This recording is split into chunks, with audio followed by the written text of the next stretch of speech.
everyone for joining today. Today I'll be talking about our paper on exploring soft skills indicators in multiple mini interview scenario responses.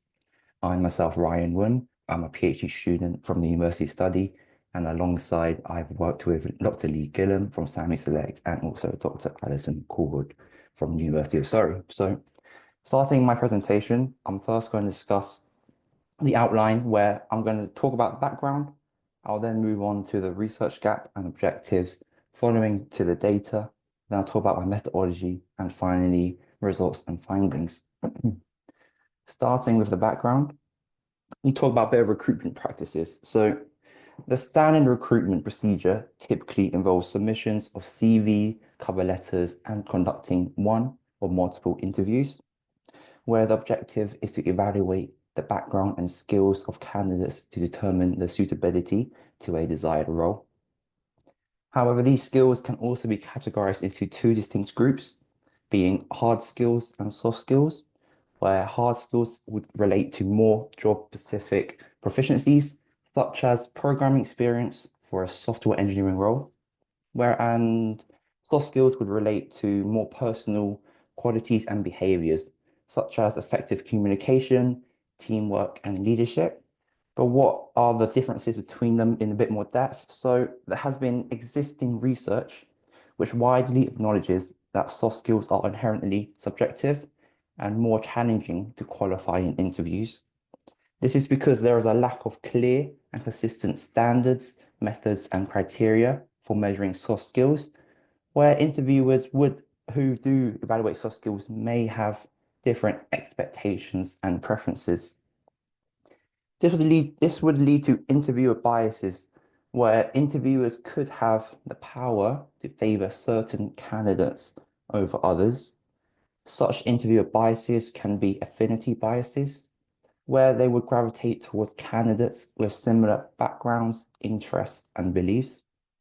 Stereotypical biases, where opinions can be formed based on race, gender, ethnicity, and also interviewer fatigue, where interviewer who would conduct multiple interviews during a day can get fatigue, which can lead to inaccurate and inconsistent evaluation of candidates. This is where a method called multiple mini interviews come into play. It has shown that it would target soft skills and aims to reduce interviewer biases. It is organized in a timed circular stations, so I do have a diagram here. So to quickly explain it, I won't go into too much detail, but a candidate would start at each station. They will conduct one interview, normally a short interview lasting 5 to 8 minutes, and then they would rotate to the next station until all stations are met. And each interview would usually involve an open-ended scenario-based question where this would target the soft skills where the candidates would need to respond to. And the interviewer would be present at each station and they would remain there throughout the whole duration.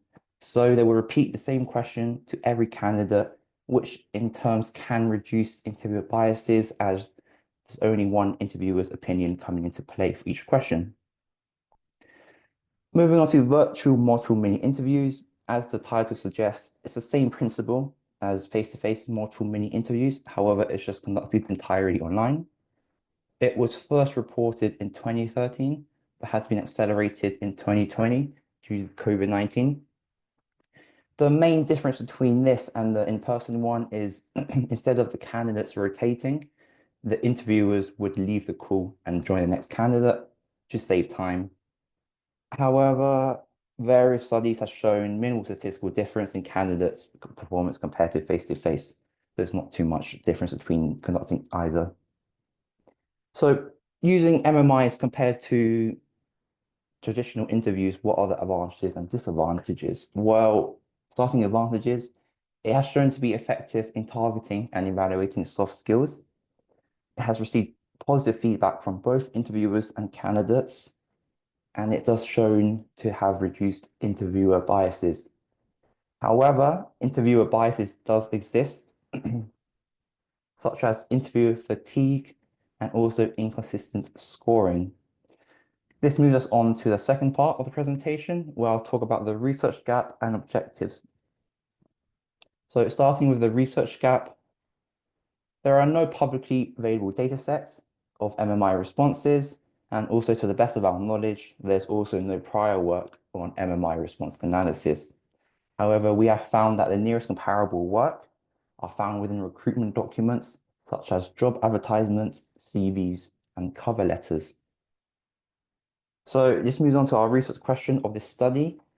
We want to know whether machine learning methods can be employed to automatically and consistently identify indicators of soft skills in MMI scenario responses. So the aim is to develop a system that would align closely with human judgment to inform or support it. And therefore, we want to identify words or phrases within the responses which would relate to a specific soft skill. This is important for MMIs because MMI responses can offer a rich source of text data, and we can use natural language processing methods for analysis. So talking about our data, as I mentioned, there are no publicly available dataset of MMI responses, and therefore our data was collected from a virtual MMI approach for student admissions to various undergraduate degree programs. However, it is to note that this data, unfortunately, due to data sharing agreements, cannot be publicly shared at the moment. However, a quick overview of the data we have. We have over 2,409 candidates, where each candidate would respond to 7 questions, totaling just over 8 million words. And then all these questions would target and assess 31 different soft skills. As this study is a smaller experimentation for future larger studies, we only took a subset of this data to analyze for this paper. We took, I think, 10 random responses, which would total to 197 sentences and about 3,891 words. And we only focused on one scenario question first. And this scenario expects the interviewee to describe how they would react in a social setting with a friend who abruptly departed in anger, triggered by a loss of a parent. And this scenario targets 3 specific soft skills. So this targets communication soft skills, passion/empathy, and also dignity/respect. So our first idea was to use those prior works of job recruitment to see whether those works can be used to identify soft skills within MMI responses. So therefore, we first used an existing list of soft skills published by Quadra on our data sets. Here, they released a total of 602 alternative labels for 50 soft skills. However, we found that only 17 words out of our 3,891, so our subset, was identified, which is incredibly low. We also attempted to use another tool, a named entity recognition tool called Skill NER by another prior work. And that's even less. We only picked up 4 words out of the data set. And this is the point where we realized that we're not looking for soft skills, we're looking for indicators of soft skills. So what do I mean by indicators of soft skills? So as a comparison, using the soft skill communication as an example, you'll commonly see these kind of words within CVs, cover letters, and job descriptions. Whereas for MMI responses, they are put into a scenario, and therefore the words that we'll be looking for are more words such as speak, call, approach, talk, chat, which is kind of an indirect application of the soft skill communication, which is why we kind of analyzed it and decided we would call it indicators of soft skill instead. So we had to manually annotate with our subset, and while scores are available for each soft skills at this stage in this study, we're only identifying the presence of soft skills within the sentences. And we followed the annotation approach of another prior work where response would be split into sentences, and we would manually annotate to determine the presence of a soft skill indicator. And this will be shown by a vector containing 3 binary numbers. As you can see by the vector, the first binary number would reflect the communication soft skill. The second binary number would reflect the compassion/empathy soft skill. And the third would reflect the dignity and respect soft skill. So just showing some examples of how this would work.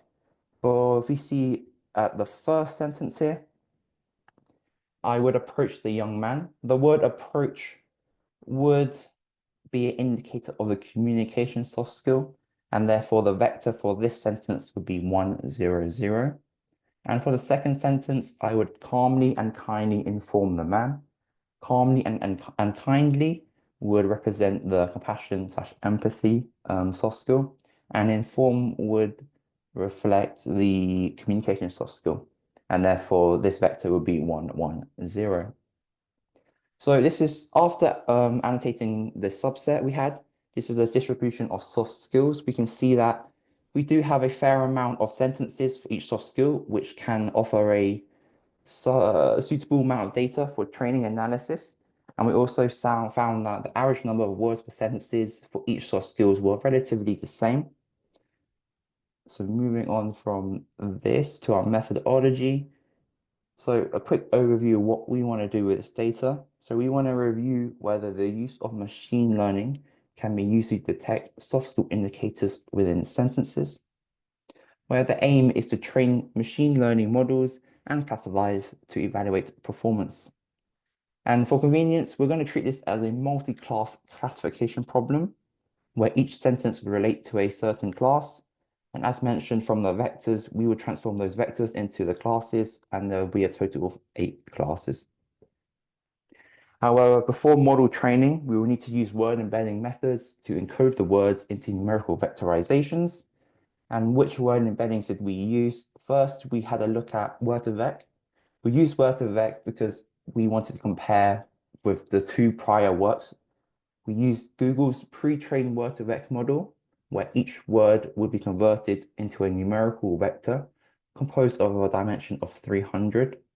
And then we also want to expand this by using transfer learning. So we wanted to use this because it's a technique that would fine-tune the existing model based on a corpus of data. Therefore, we fine-tuned Google's pre-trained model using the rest of our dataset, the unused dataset, which consists of 700 responses and over 18,000 sentences. And the idea of this is by providing more related data, we can adjust embeddings for specific words, hopefully soft skills, which generate better representations. And then finally, we also had a look at BERT embeddings, which was also suggested by a prior work. And this approach uses a bidirectional training approach, where this model could consider context from both following and preceding words at the same time. This means it can improve word meanings within the context of the sentence. And however, difference from word2vec, each word will be converted into a numerical vector composed of a dimension of 768. So during the experimentation later on, it'll be interesting to see whether this dimensionality would impact the performance. So moving on to our modeling, our data would be split into a 70-30 ratio for training and testing, where the testing set is grouped as T1. And following prior work, we also wanted to randomly gather a further 3 complete responses, and this would be another testing group called T2. We then use a Python package called LazyPredict, which would automatically apply more than 25 classification models for ease. And we would capture accuracy and F1 scores so we can compare our results to these related works. So as a recap of our experimentations, we're going to be using word2vec for embeddings and then applying all of those models and classifiers. We would then see if transfer learning would improve performance. And finally, we'll also use BERT embeddings, whether it's for comparison to the others as well. So talking about our results and findings. So on the left here, we can see the results from word2vec. And then on the right, we can see the results when we use transfer learning with word2vec. Here, I've only chose the top 6 classification models out of the over 25. And we can see that transfer learning does show significant, well, slight improvement, mainly within the T1 test set. However, out of these classifiers, we see the perceptron and nearest centroid demonstrating both performance when using word-to-vec embeddings. And then if we have a quick look at the BERT embeddings too, again, same classification models. However, we also included the BERT transformer just to compare as well. And we do see at this time the BERT model does do relatively well on accuracy on both T1 and T2, however, lacks within the F1 score, whereas the perceptron model remains fairly good within the F1 score too. And we do see that using BERT embeddings does indicate promising and future investigations within more neural networks and deep neural networks, which probably suggests why, due to the dimensionality of BERT embeddings, perceptron and BERT does relatively better due to the more complex nature of these models. So as a quick discussion, we found that perceptron achieved the best performance. However, deep learning models are more promising to explore when utilizing BERT embeddings. And we do believe that further fine-tuning and increasing the volume of training data could enhance performance of these deep learning models. If time and cost efficiency can be solved, of course, we would love to have more annotated data to experiment with. However, these results are comparable with those two related works and is very encouraging of further exploration. Just to conclude and talk about our contributions of this paper, well, we assess the feasibility of using machine learning to automatically identify soft skill indicators within MMI transcriptions. This addresses the gap within literature when most research has focused on job advertisements and CVs. We propose a novel application of identifying soft skills within MMI transcriptions using word embeddings, specifically word-to-vec and BERT. And finally, we provided an analysis of the performance of different embeddings methods and classifiers within the context of skill extraction. So just to wrap up and talk about future directions of what I'm doing now. Well, this paper is quite dated. This paper is aimed to just see if whether we can use prior work in the context of MI responses, and it was very promising. However, due to the annotation of time, efficiency, and cost as well, we weren't able to get more annotated data. So this has been parked at the moment, this study. However, we have now moved on to using large language models, including the scores of MMIs to see whether that can offer a more better performance and closer to human judgment, which at the moment we do see, and hopefully we can get that paper out soon too. So just to wrap up, here are the references of what I use within this presentation, if anyone would like to have a look at. And thank you all for listening.